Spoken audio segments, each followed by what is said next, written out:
So, this is Malcolm White, Chair of the Parks and Rec Commission. I want to call this to order. Do we have compliance with all the open meeting laws? Yes, we do. All right, if we'd like to take roll. Chair White. Here. Vice Chair Bastian is excused. Commissioner Sherman. Here. Commissioner McCurdy is excused. Commissioner Akers is excused. As well as Commissioner Armenian. Commissioner Lopez. Here. Commissioner Thompson. Here. Commissioner Becker. Here. Commissioner Tabor is excused. Commissioner Eliason is excused. Commissioner Debray. Here. Commissioner Nider. Here. Commissioner Schultz. Present. And Commissioner Dodo. Here. Thank you. We have a quorum. All right. Welcome to new face. I haven't met before. Hi. So welcome. If I'm wrong, someone please correct me. But is this your first? I was at the Commissioner Heather Dodo, Ward 6. I was here at the last meeting, but I was sitting over here as a citizen. Her appointment was about happening, I think, the next day or. Yeah. Okay, so congratulations. Thank you. So, and that's probably the other commissioners as well, I believe. Having a quorum and moving into the compliance in the agenda being posted, we'll move to item number 3, public comment. Public comment during this portion of the agenda must be limited to matters on the agenda for action. If you wish to be heard, give your name for the record. The amount of discussion as well as the amount of time any single speaker is allowed may be limited. Is there anyone here for the item number 3, public comments? Hearing no one, we will move to items number 4, for public action to approve the final minutes by reference of the regular meeting May 3rd, 2016. Member Becker, so moved. Was that so? Second. And the motion has been made and seconded. Any discussion? Hearing no discussion, all in favor? Aye. All opposed? Ayes have it. Moving on to number 5, report for detention and enforcement. Report by detention and enforcement regarding issues at city facilities and parks all wards. I have one, I'm Alexa McGregor. I'll put you the report. The monthly report, I'll just go over it. You let me know if you have any questions about anything. All total, we had roughly 600 calls, 32 arrests, 69 citations. That's only in the parks. Ward 1, there were no arrests. Ward 2, we had an 18-year-old victim who we contacted at Summerlin Hospital who had been robbed by 3 people at KZ. His skateboard and phone were taken. We also had a report of a mountain lion at Kyle Oaks, but we were unable to locate said mountain lion, but there were numerous ATLs. The part that's typed on there, the backstory, is we had a break-in at the fire department 44, fire station 44, right by Doc Romeo, and the items that were stolen were noticed on Craigslist, and so our set team set up a buy and were able to bust the individual, and he was arrested, and a lot of the equipment was recovered. Ward 3, we had 25 arrests. More than half of that is from Fremont Street experience. That keeps everybody busy. We have certain officers just assigned to that. Ward 4, we had 1 arrest. A person was pulled over for texting and was found he had a warrant for assault with a deadly weapon. Ward 5, 3 arrests. A woman took her grandmother's car without permission. One of our officers ran the plate outside Fitzgerald Park. It came up reported stolen. He called for backup, followed the car to North Las Vegas, and arrested 3 individuals. Their grandma pressed charges against her granddaughter. We had another vehicle recovered at LaBertha Johnson that had been used to rob casinos in both North Las Vegas and Metro were working together on that. They arrested the individuals. We recovered the car outside LaBertha. Had another arrest for lewd behavior at Patriot Park. And then Ward 6, we had numerous arrests, one for arson, He put it on social media and was followed up on, and we arrested him. We also had 2 stolen vehicles recovered at Polly Gonzalez. They also found credit cards and a BB gun in the vehicles, and the vehicles were returned to the owner. We had a suicide on 6/19 at Centennial Hills Park. A man hung himself near the volleyball court. We were able, it happened about 5:30 in the morning. He'd gone through a divorce and obviously depressed.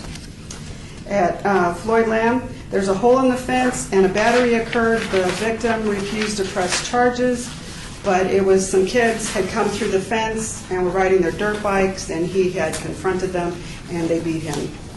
He refused medical treatment, but we do have our officers on motorbikes stationed out there, and we're trying to get the hole in the fence repaired. And then on the back, you have the most prominent citations. Ward 1, most of the citations we write are for traffic or marijuana. That's what took place in Ward 1. Ward 2, we had a couple of battery citations. I can tell you a little bit about that because I wrote them. At Bruce Trent, you have the tennis courts. You have 2 tennis courts there. And we had a father dropping off his 2 sons, and they would take over both courts. And other people were showing up and trying to use them, and they got verbal, and then Dad showed up and made it worse. So everybody got sent to the judge. But while I was taking reports, I had an outside witness come up and had the same run-in with the same father at Hills Park, which is not our park anymore. So I'm pretty sure he's going to lose in court. Ward 3, 43 citations, a lot of them Fremont Street. Ward 4, you had some driving citations. Ward 5, you had some underage kids sneak in through the back fence of Heritage Park. It's got a very nice wrought iron fence in the back, but there's a gap, and people run from us or come into the park, and they were at a party they weren't supposed to be at, so they were all cited for underage and for possession of marijuana. And then the last was Ward 6. We had more people cited for park closure and riding their motorcycle in the parks. Are there any questions? Sir? Commissioner Niger?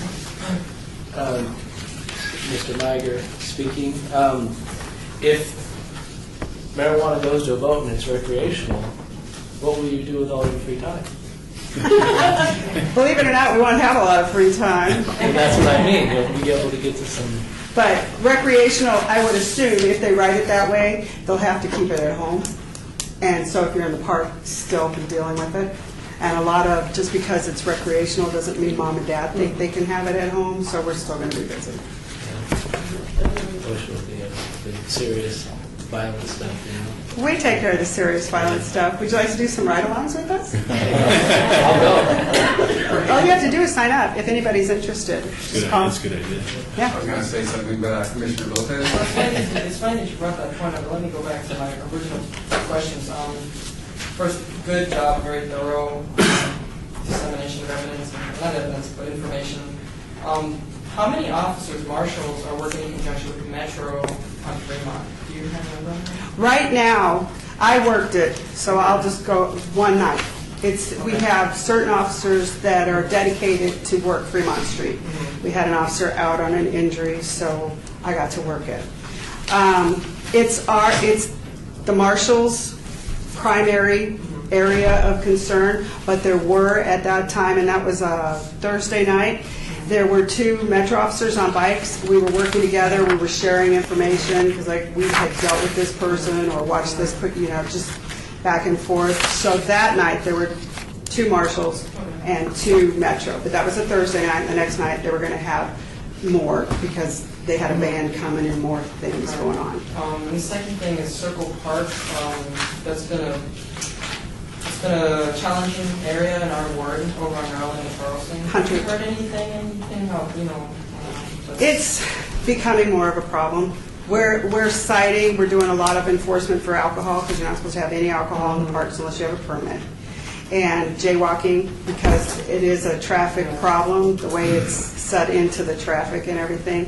There is some information on your handout about 5 citations written, but we're there every day, you know, just doing health and welfare checks, if nothing else, because it is hot. A lot of times, if you drink alcohol all day and no water, you don't fare well in this heat. Okay, and the last point, you mentioned the ride-alongs. Now, a long time ago, I don't know if you guys remember, Officer Don here used to come in and speak to us, you know, many moons ago. But during that time, I had asked about the ride-along program, and they flat out said, nope. Really? Yep. So has rules changed, or has the program changed anything? I think anybody that's interested. Because I now, asked them, and I called the office, and they said, oh, no, that's not going to happen. That's what we're I don't supposed to think do. I'm speaking out of turn, but I was just kind of thrown into this. If we can, I'd love to sign up, and I don't know where to sign up, but where can we sign up? Do you want me to take your information and have maybe my lieutenant or my sergeant call you? Sure, I'll give you a card. Or Okay. Yeah, so I was gonna, And then maybe I could share it with Yeah. Kelly so she can give it to everybody? Yeah, Would that work? perfect. That'd be perfect. Okay. so thank you, Commissioner Lopez and Commissioner Niger. And Commissioner Lopez, if you are able to go on a ride-along, it might be in the same fashion if Commissioner Niger wants to go in handcuffs. You get in the back seat. It wasn't recreational at the time. I have never touched this stuff. I'm just saying. He's a healthy young man. Medicinal, right? It was all in good. I'll just, is that okay? I'll just tell my sergeant that you're interested. Okay. And thank you for your report. I feel the same way that Commissioner Lopez does. It was a very good report, and if you are able to have Commissioner Lopez ride along, if you could pass along to Kelly, and Kelly will just shoot us all out an email. Definitely. Anything I didn't cover that you'd like me to cover next time? Because I'm going to be doing this for a little bit. Very good. Okay. Thank you very much. Thank you. If there are no questions or further questions, we'll move on to item number 6, report for... I just had, Oh, she's gone already. I just- Yeah, just Larry Schultz, Ward 6. Just in terms of, because when I look at the report, and I agree with my fellow commissioners, this is very thorough, very helpful, but this gives me what I call rear view look at the last reporting period. And so maybe for the future, something to think about is just as Parks and Recreation Commissioners to kind of give us a view of what do you see as emerging trends or concerns, or where you think there should be more awareness, things that are sort of deviating from the past trends. And you mentioned that alcohol, marijuana, obviously, and just people, rudely using facilities or whatever. But if you see other things that are emerging, it would also, where it's more than a Upcoming one-up. concerns or? Yeah, but Okay. more than just a one-up, where you see that there's like a trend. Okay. I'll try. Something to think about. And if I could, Commissioner Schultz, what he's doing is he's conveying our interest to be partners in the community and assisting in any way, if we can, work with our constituents and informing them about any trends or assistance that you might need. That's part of us benefiting you as you come into your report. I know every park has homeless people, and Kellogg Zaire had a homeless woman. She was approximately 60-some years old, Dolores. I knew her. I made a point to get to know her, who lived in the park. She wasn't supposed to live in the park, but we could never catch her there after hours, But there was nowhere to send her. So that is an ongoing situation. We just don't have places to send people a lot of times. She was eventually adopted by a family that walked in the park, and I've talked to her, and she gets out there and helps the park workers. She's not supposed to, but she does. Kind of gives them a hard time, do this, do that, But yeah, she lives indoors with a nice lady and her husband now. So, but that's an ongoing. That's been forever. Commissioner? I just have a question. I'm just wondering if maybe somebody could follow up on that story. Excuse me, this is Commissioner Sherman for the record.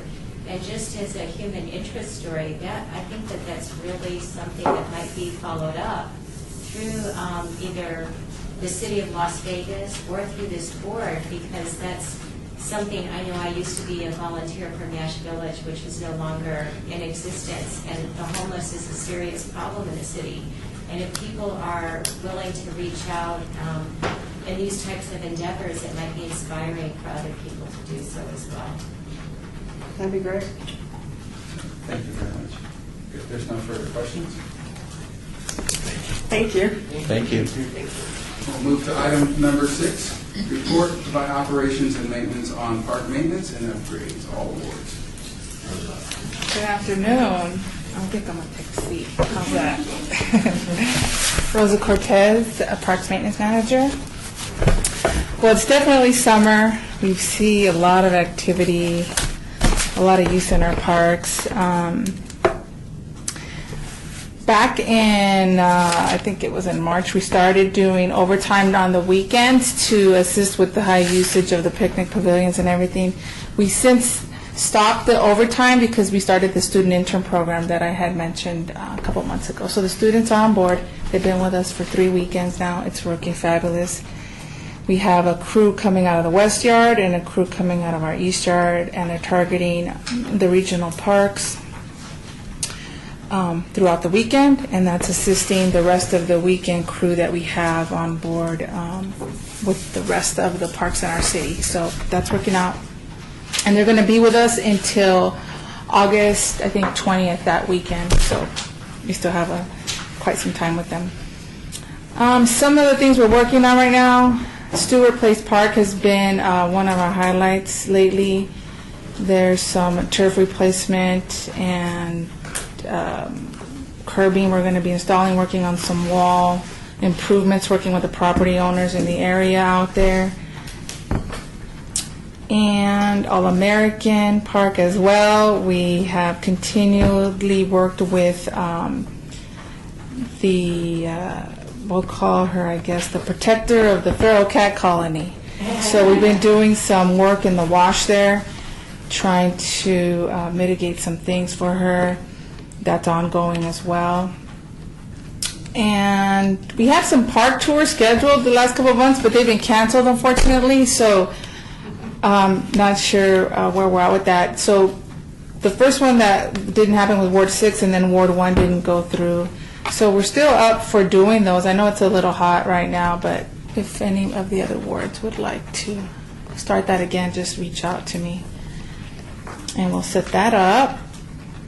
And last but not least, we're going to be having a dedication at Doolittle on July 14th for the basketball courts and the backboards, and we're going to have a plaque installed with council.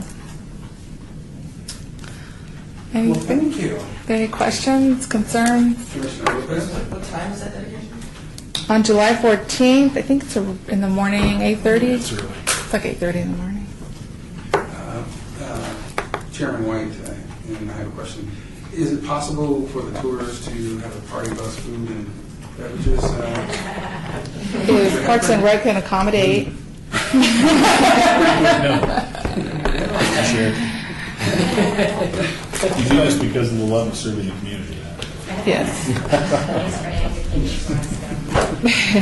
When you ask the city to serve, Member Becker, is there any way I could get maybe an update on some of the things that we saw?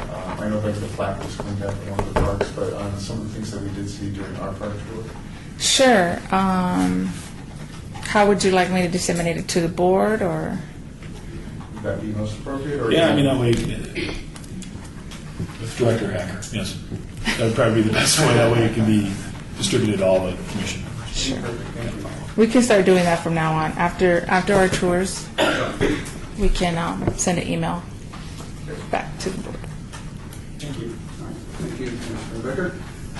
If there's no other comments or questions related to operations and maintenance, thank you very much. Mr. Chairman. Oh, sorry. I'm Commissioner Lopez speaking. Mayfair Community Park, or the area that they're looking at just behind the fire station on 15th in Charleston. Do you have any updates on that? That is a project that's being designed by our Public Works Department, and I know they are working on it. I've seen some design plans. I think they're working towards like 50% right now, so I imagine probably another year or so, you know. Right, I know. Yeah. I remember when we had the whole the meeting out on Yeah. the street. Yep. Like Yes, he's the architect. So it's moving along. It's definitely moving along. Perfect, good enough. Thank you. Commissioner, Commissioner Gerber, I have a question for Rosie. Are you involved in community gardens? Are you doing anything with community gardens? Again, like in respect to what? Like, I visit Doolittle City Park. Mm-hmm. I mean, community garden. I know you guys meet Mr. Bobby. I visited the Master Garden. Oh, Master isn't that garden. our community gardens normally handled by the community? Yes, yeah. Okay. Director Hacker, the community gardens, actually, it's all volunteers. They have their plots. Yeah, Yeah. they're part of. So maintenance really has little to do with that. I mean, if there was a water line or something that needed repair, maintenance would get involved. Otherwise, it's the master gardener and then the volunteers there. Okay. Yeah. We have very little to do with our staff. Right, like the one up. Yeah, that's actually a little different. That's not, But I mean, yeah. That's the staff community. No, I visit them and they have some issue, and I don't know who need to address that. what was the issue? The issue they have is they don't have no restroom. And, they have to go 2-3 blocks. Yeah. to use the Is that the center? Yeah, the closest restroom would be the centers. It's just, again, Oh, I see. Director Hacker, the community gardens usually are leftover lots or something like that. They don't have public facilities. Unfortunately, that's not something, as our friends in Public Works like to remind us, low-end bathrooms could be upwards of $500,000 because of city standards and costs. So we hope that they take care of those issues before they get to the point. all right, thank you. Commissioner Mayer? Thank you very much. I just had a quick question. I'll have to go back and check, but it's been a few weeks, but the fitness equipment flooring on the KZ Park, it's right along my ward, it's not even my ward, but... The soft surface. You had Yeah. indicated, I think, that It was, he brings it up to me every so often, so, it needs replacement. yeah, Yes, we are and you aware. need money. Yeah, Right. it's all Okay. goes to funding and prioritizing, but it is on our list. I don't have a date, or I don't have a projection for it right now, but it is something that we are aware of. I'll try to see if I can get more information on that for the next meeting. Thank you. Commissioner Schultz? Larry Schultz, Ward 6. So, talking about money, this kind of brings up a general question going forward. I guess the city fiscal year starts July 1, is that correct? Correct. So with the new fiscal year budget, so it sounds like for Parks and Recreation, we have the core Parks and Recreation budget, Tim, which is under you, for the activity-based stuff. And then we have the operations and maintenance budget, which is under the operation and maintenance team. Do we have any idea, I've seen the budget from last year, and I know it's not sliced and diced by ward, but is there any analysis by ward? Okay. So notwithstanding that then, is it possible as commissioners that we could at least just see maybe the top level budget, or has that already been disseminated and I just missed it, from both operations and from parks? I don't know if anybody else would be interested in that. Just like the overall budget for our division? And what it's going to, right? And we can do that, we can put it. Yeah, together. Kelly can pull that together. Yeah, I've seen it for the Parks and Recreation, but I don't think I've seen it for operations and maintenance, and they're really tied together. You could, Director Hacker, you could go to the city's website. I'm sure, because of the Transparent Nevada and our efforts to be very transparent, I'm sure the budget in its totality is there. Yeah. We'll That's try what to I saw extract those last year. components. Rosa can answer this better, but I don't know if you're in the past learning how much was dedicated to parks, both passive and our sports fields. I know Daphne your predecessor had to do a lot of work to extract that. Right. So I don't know. Again, their budget may not be created in along those lines. Right, and actually that brings up a good point, mentioning the sports and passive. So I think for the last 7 or 8 years, our division, our staff was divided to maintain sports parks, and then we had staff to maintain passive parks. But as of July 1, we changed the staffing and we based it on geographic area now. So to be more efficient with our labor, resources, and equipment, we divided the city limits into 4 areas. So now the crews that normally would just be focused on sports fields are going to get a little bit of both. So, so now our budget is blended. So the reason I'm bringing this up, and from just the other commissioner's perspective, is obviously financial resources are tight, and and our political leaders, our council leaders, obviously want what's best for each ward. And I think as commissioners, it would help us to understand the allocation of financial resources, and are they, whatever they are, limited as they are they lining up with the needs? And I think the Parks and Recreation activity budget is pretty transparent to me. So I understand that, and that's more, you can see that a lot easier. But the operations, I don't get that. So anything that could be provided would be helpful. Yeah, and thank you, Commissioner Schultz. The Parks and Rec team and maintenance have been diligent in exposing us to those types of items. So when this request comes up, I'm sure it's something that's on their radar. And it's part of our responsibility as we're listening to our constituents to drive the need in each of our wards. And that's kind of like how they end up utilizing their funds is based on the squeaky wheel that notices that the wheel's not turning in the parks, or however that goes. But that's a valid statement. I appreciate you bringing that to the board. It's Commissioner Lopez and then Yes. oh, you can go first. Okay. Yeah. I don't know, Tim.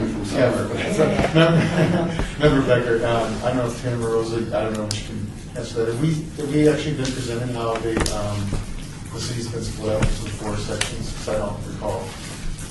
Oh, for our maintenance For team? maintenance, yeah. No, it just, like I said, actually today was our first day. Right, exactly. Today was our first day, and I do have the maps and the staffing tables that I need to actually send over to Parks and Rec, so. Okay, yeah, because I think, speaking for myself, I'm sure many of the commissioners would love to see that. Sure, that'd be great information. Yeah, Commissioner Lopez, I was just going to echo what my colleague, Mr. Schultz, was saying about having that kind of information provided to us in some way, because again, it is important for us to know what's going on. I spoke to Tim not too long ago about the money that Ward 3, about the municipal bonds, but certainly I think that we could find a way to maybe do a PowerPoint or something like that, maybe, a couple sheets of paper, maybe making some course, because I think people really want to know. They want to know, what money's available, what's not, where's it going, is it being used properly, what are we doing with the money?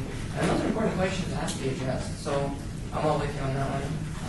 Thank you, Commissioner Lopez. Those typically come up in our request for something, as we are stewards of specific, or commissioners of specific boards. For lack of a better term, it draws our own selfish awareness and our awareness as to how they're not being addressed. And that's where the staff have to pull out if there's any allocations or what the priorities are. So that we drive that kind of continued acknowledgement or continued based on the budget. And each of their managers at some point, that's just difficult because there's not any money or there's other projects slated 3 years, 5 years out based on grants. So I can appreciate that, how you do what you do. And we're always concerned about our wards. For sure. So, We understand. Yeah. Mr. Mayor. Member Niger, I'm sorry to keep dragging this on. I just had a quick question regarding funding, because I think Parks and Rec is kind of the foundation of how you build community, and being born and raised here, everybody kind of goes in their garage, closes the door, and stays in the house, that kind of thing. So I would like to see you guys be able to have the tools you need, because you do amazing things with the money you have.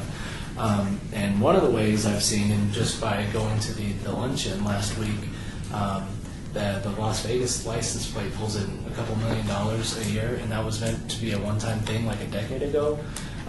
Pyramid Lake has a license plate. Why doesn't Parks and Recreation? Can I help? Can I do that? How does that work? Yeah. Director Hacker, work through your elected officials to try to pursue that. that's a process that is beyond, I guess, my scope. I don't think Rosa has little to do with that either. The Centennial Plate is specific to the Centennial Committee and is used specifically for historic preservation and activities that honor, Las Vegas's historic past. Yeah, no, and That's its purpose, and then there was no disrespect to that. I was just saying something that was meant for a one-time thing has become a couple $1 million a year source of revenue. Absolutely. And so thank you, Commissioner Niger. I think I'm hearing you say that you're aware of this process, that it's supposed to be short-term and it's now expanded into longer-term, and is there any way that you can assist the city building or getting that type of funding? Is that what I heard you say? Get a license plate, yep.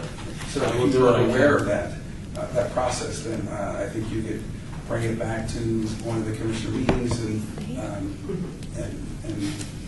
allow the record to hear about that. I will have a report next meeting. Is it that easy? Sure. I'll Put put it it on on the the agenda. agenda? You're kind of an easy time. Difficult to put in. But thank you. Is there any other questions? Commissioner Thompson, it's my understanding that there's a limit on how many of those specialty, different categories of specialty plates that you make. You have to approve it through the state licensing commissioner, whatever it is. Well, I can write a heck of an essay. I will try. Thank you. Any other questions? Any comments? Thank you very much. Thank you. Moving on to item number 7, report by Nicole Horowitz, Parks and Recreation Principal Community Program Specialist, regarding programs and activities at Doolittle Communities in Ward 5. Hi all, I'm Nicole. Thank you for asking me to come and present Doolittle. I'm going to have a seat because otherwise I'll be all over the place because I'm excited about what I do. Inside I put a little folder together for you so you could see some of what Doolittle does. We just celebrated our 50th year last year, so we're very excited. We're working on our 51st year this year. We have a very unique complex. We have the rec center, which serves toddlers up to active adults. Then we have a pool next to us, and then we have an active adult center as well as an amazing park. And we have an art center behind us and a library. So our complex is a lot of fun, and we get to utilize a lot of all those attributes to provide for our community. Doolittle we have 5 full-time staff. We have 15 support hourly staff that work 19 hours a week. And we currently, during the summer, have 9 part-time, full-time staff that work for our summer camp during our summer season. At Doolittle, we're one of the unique facilities. We're, I think, the only facility in the city that has 2 full gyms. So that makes us a very hot commodity, especially for people that want to come in and do outside tournaments or for tournaments that we want to run, special events and partnerships. So we like to utilize that a lot. We have a full weight room. We have a dance studio. We have 3 multi-purpose rooms that all the partitions open and make one huge room. We have 4 classrooms in the back that we currently use, and there is another small kitchen in the back, another set of restrooms back by the classrooms, and we have a full commercial kitchen up by our multi-purpose rooms. 2 of our classrooms are actually slated to be in partnership with Youth Development. Thank you. We're hopefully starting a pre-K back there to help a Head Start program for the community. So that will be very beneficial for not only our community but our center, because then when the kids leave the pre-K, we can turn around and capture their recreation needs at the same time. We do have a game room, which is a lot of fun. We have 9 arcade games, pool table, air hockey, table tennis, where the kids can all come in after our programming is done at 6 o'clock and play for free with a rec pass. We have a computer lab, which is free also to the community, that is open daily from 4 to 8. So our hours are all in there. We are open Monday through Saturday, typically 8 a.m. to 9 p.m. During the summer, we open up at 7 due to our summer camp. Our current summer camp numbers, we're really excited. Last year we were pushing close to being full. This year we are actually full. So we're very excited that we are full with 75 kids, and we're pushing that closer to 80 to 85 kids, because every time someone comes in, we don't know how to say no. So come on, let's go. So we do that. We also too are another facility within the city that we provide with our partners, 3 Squared, where we provide breakfast every morning to anybody under the age of 19. So up to their 19th birthday, they can come in and have breakfast, and then come back at lunch, and it's all free of charge. So they just come in, get to eat, no questions asked, and so we feed. During the school year, I will tell you, we feed 75 people a day, Monday through Friday. 75 people come in and eat. We call it dinner because it's about 4 o'clock with us. Some of our unique partnerships that we have during the summer, we have Eye Care for Kids come in, and they provide eye exams and glasses for any kid, any child that needs it, as long as they are in the Clark County School District. Last year we had 36 of our participants that all got eye care and got glasses. We have Books on Wheels that comes in every Monday, and they get books, so we are continuing to do education during the summer as well. We also worked with the mayor this year, actually second year in a row, with the mayor and one of our fellow sister sites, Stupac, and we did the Play Ball initiative with the mayor. So she came out and played baseball with or wiffle ball with our kids. So that was a lot of fun. So I was like, okay, you can throw out the first pitch. She's like, no, I want to hit it. I was like, okay, there you go. I was like, woohoo! She did, she hit it. It was awesome. One of the other things that I'm really excited about is our yearly attendance. We are actually on track this year to exceed 1 million experiences. So that means we will have 1 million people coming in to utilize our facility, whether it's to eat, whether it's to do the weight room, whether it's to come get a glass of water, ask questions, utilize our programs. But we will have 1 million people come in our facility if we stay on track, and we are well exceeding our expectations on that. So I'm really excited to be tracking that, because that's how we are. Competitive, love it. Some of our programs that we do, Doolittle is known for a lot of great things. Probably, if you are a basketball advocate at all, if you talk to anybody about youth competitive basketball, Doolittle will be what they say. We are known for our competitive leagues, and we excel at those. Every season since I've been back at Doolittle for 2 years now, every year we increase our membership by almost 8 teams. Last year we actually we have to go to one of our sites for next year because we didn't have enough space, which is a great problem to have. So we're going to continue to push that, and we're running more leagues that we normally don't do. We're going to offer additional leagues.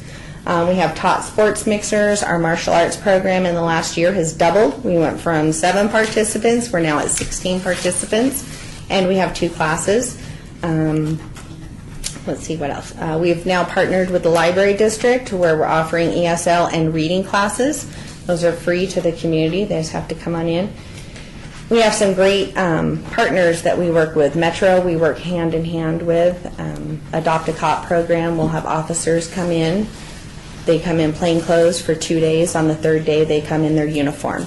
The kids are like, we didn't know you were a police officer. So that's exactly building the community and the relationship that we want.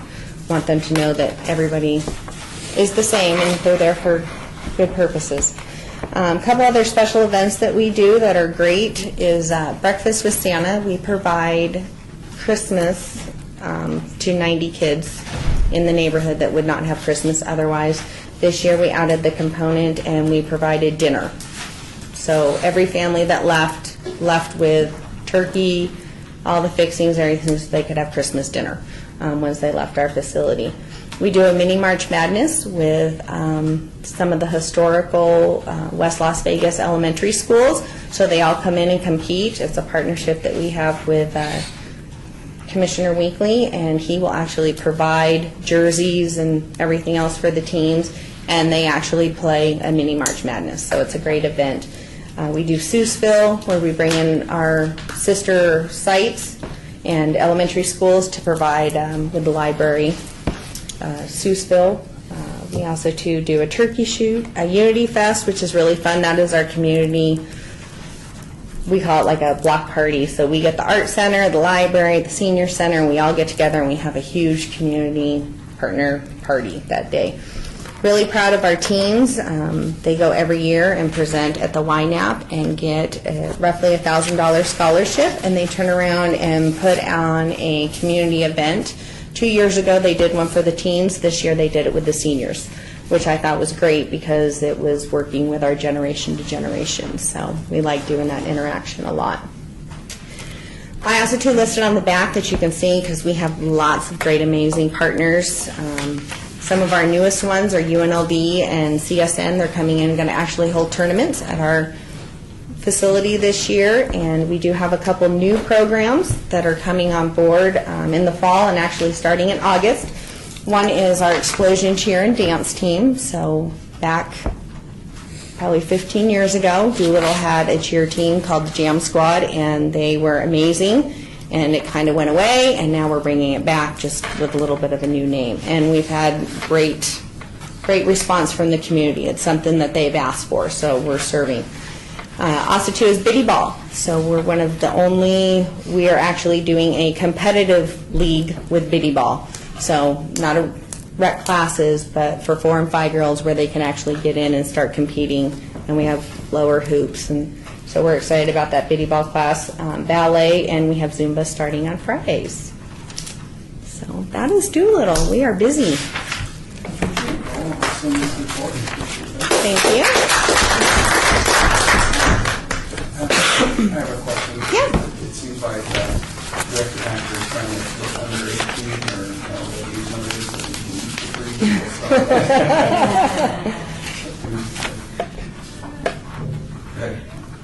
Commissioner Sherman, for the record, and I just want to say that I think Doolittle is like a little diamond in the desert. It's just, it's my favorite community center that we have in the city. But what I wanted to ask you is, you list the health department as the one of the partners. Mm-hmm. Did you mean the health department, or did you mean Southern Nevada Health District? Southern Nevada Health District, Okay, yeah. The department that I work for, the health department, we're a little bit strict, and I didn't think we would. Yeah, no, my apologies. Oh. And then, I guess I have a question, because over the years, they talked about Doolittle and closing the pool. Mm-hmm. Is that still a relevant conversation? No, the pool was just renovated. Oh, yeah. No.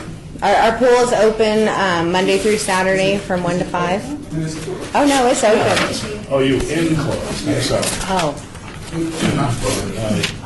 Director Hacker, there aren't any plans. That type of pool doesn't, an enclosed pool there wouldn't make a lot of sense. The investment just wouldn't.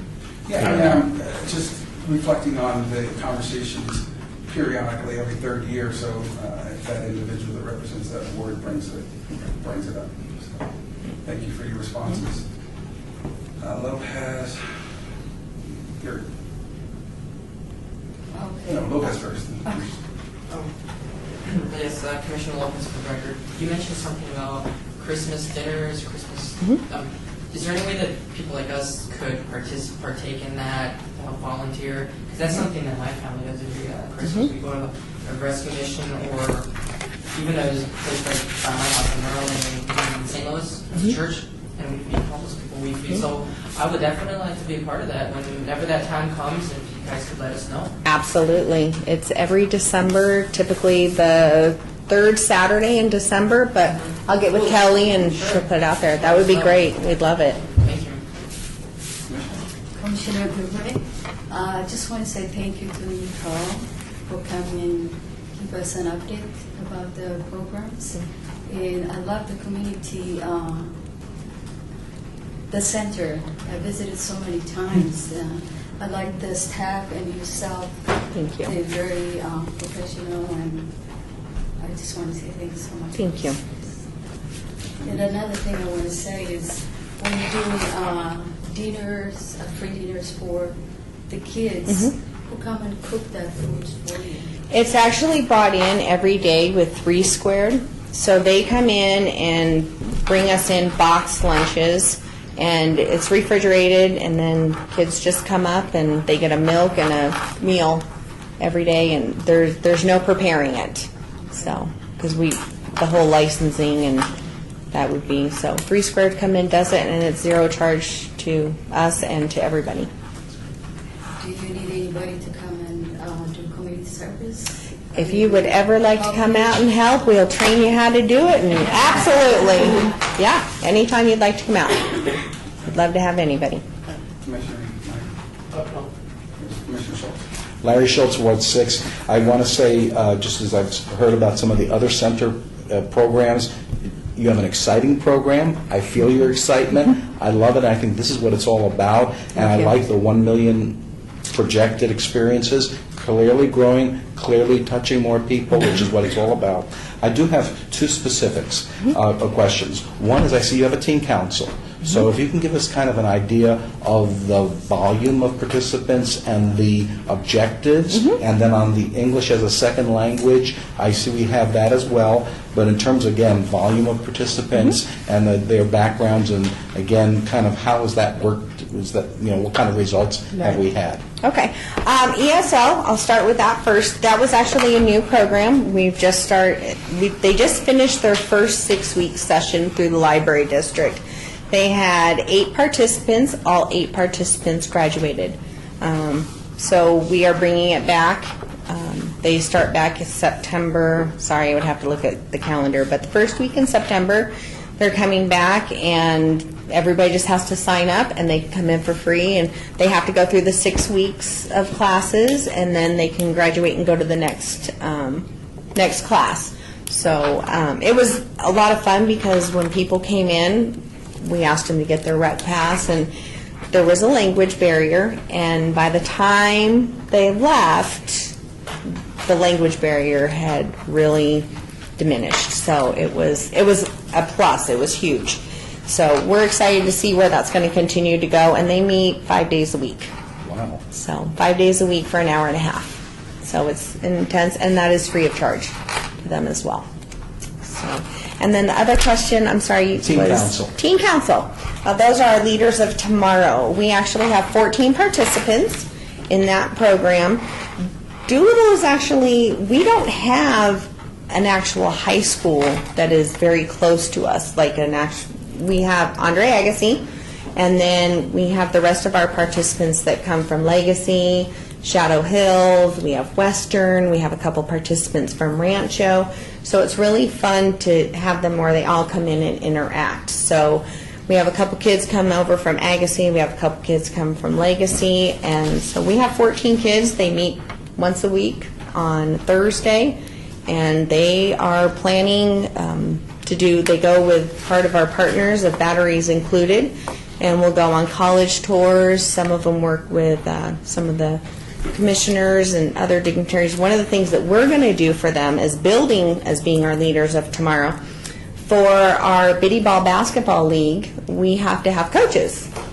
So when you have 4 and 5-year-olds, and we actually are having our teen council be our coaches with the supervision of staff. So that's how they're going to build and be leaders of tomorrow and be part of that youth council so they can get the kids in the league and get started through and stuff. So yeah, we give them different tasks, different leadership roles to do, and different projects, and they're always doing something. Keep them busy. Thank you. Steve Iger, quick question. Mentorship, Big Brother, those kinds of programs, do those exist in some of the communities? They do. We actually have one of our volunteers that just, he came into us and he wanted to do a mentoring program, and Darius, and he just passed, and that's what he's wanting to do is mentoring. We have a lot of people, a lot of time that want to come in and offer those programs. Once they pass the volunteer background checks, and that we always welcome that.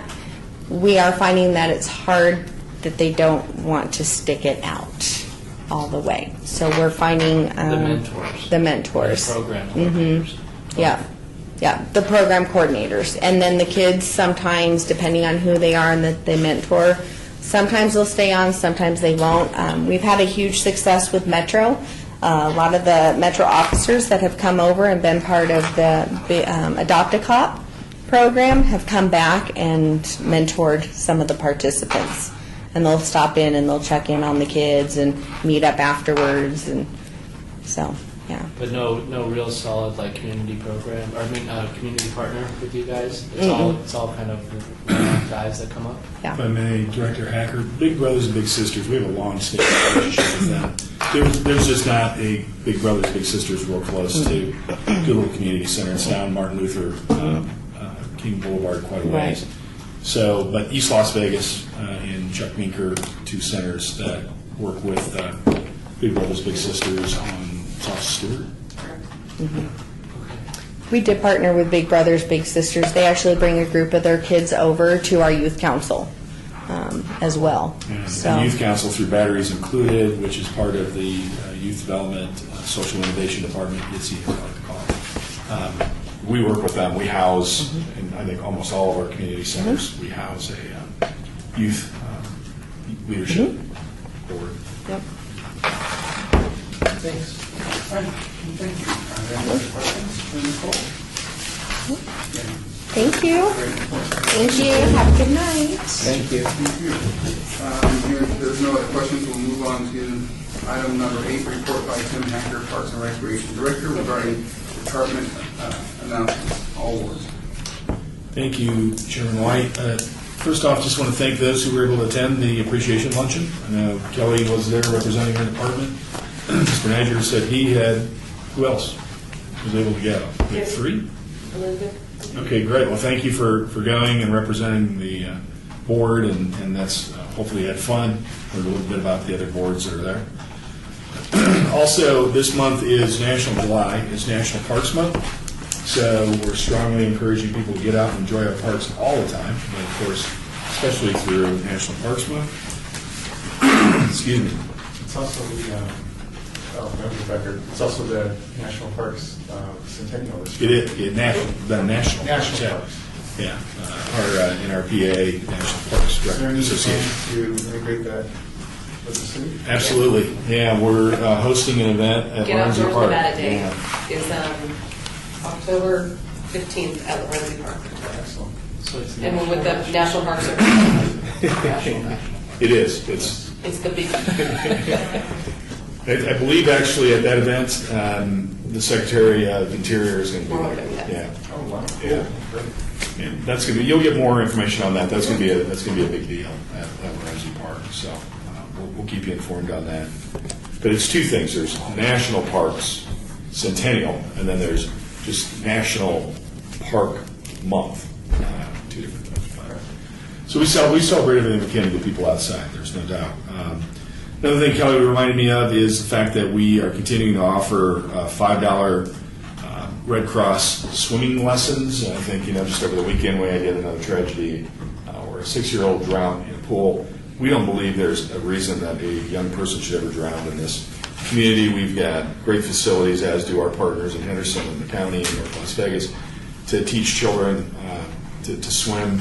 Lessons are as low as $5, and believe me, we don't turn anybody away if they want to learn how to swim. So, Director Hacker, in that subject matter, Commissioner Chairman White, it happened again today. So there was an alert today. I think it was a 5-year-old child drowned down in Las Vegas. So we have great pools, great instructors, and again, we bill it as $5 at swim lessons, but we're not going to turn anybody away if they need to learn to swim. Also wanted to clarify on the Doolittle basketball celebration of the repainted courts. That's on the 14th, just so that was clear. Yeah, just want to make sure. It's not this Thursday, it's next Thursday. And other than that, we finished up fiscal year end in a positive note. If you recall, we talked about decrement budgeting. We were expected to give 2.5% back from our budget. We were able to do that. And we planned on that in this fiscal year ending 17 budget as well. Commissioner Lopez had asked some questions about somebody asking him about sharp decline in support for Parks and Recreation, not any more than any other department. We continue to find ways to do very innovative things and get people in our doors. Our summer camps continue to be, the price point continues to be very attractive.